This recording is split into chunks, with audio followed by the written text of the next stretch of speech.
नमस्कार, मैं हूं राहुल चौधरी और डीएनपी इंडिया में आपका स्वागत है।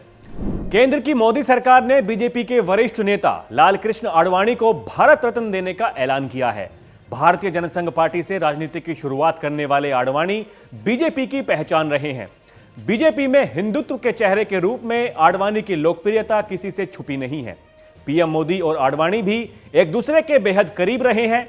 आडवाणी ने एक गुरु की तरह नरेंद्र मोदी को आगे बढ़ाया। पीएम मोदी भी समय समय पर इस बात को स्वीकार करते रहे हैं। बीजेपी के शून्य से सत्ता तक पहुंचने में आडवाणी जी का बहुत बड़ा योगदान रहा है। तो चलिए आज भारत रत्न आडवाणी जी के सियासी सफर के बारे में जानते हैं। आडवाणी जी का जन्म 8 नवंबर 1927 को सिंध प्रांत पाकिस्तान में हुआ था। 14 साल की उम्र में ही वो आरएसएस से जुड़ गए थे। उनके काम को देखकर जल्द ही कराची की शाखा का उन्हें प्रेसिडेंट नियुक्त किया गया था।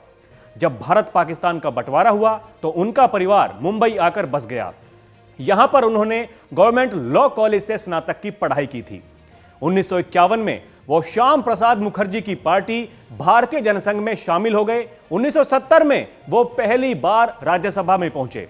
1972 में जनसंघ के अध्यक्ष के रूप में अटल बिहारी वाजपेयी का कार्यकाल खत्म होने वाला था, तो पार्टी ने नए अध्यक्ष को लेकर मंथन करने के बाद दिसंबर 1972 में आडवाणी को भारतीय जनसंघ का अध्यक्ष बनाया।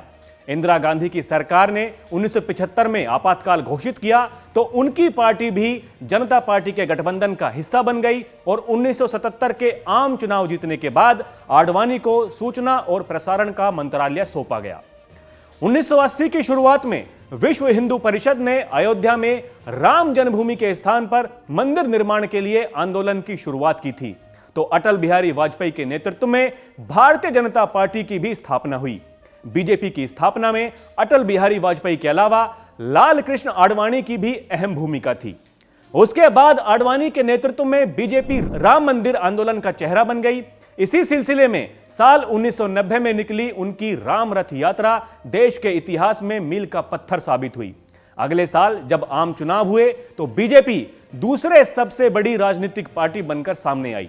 आडवाणी का रथ जिस भी राज्य, शहर और गांव से निकला वहां उस पर फूलों की बारिश की गई। सोमनाथ से 25 सितंबर 1990 को निकली इस रथ यात्रा को कई राज्यों से होकर 30 अक्टूबर को अयोध्या पहुंचना था। हालांकि बिहार में लालू प्रसाद यादव ने इस रथ यात्रा को रोक दिया। उन्होंने आडवाणी को हिरासत में लेकर दिल्ली भिजवा दिया।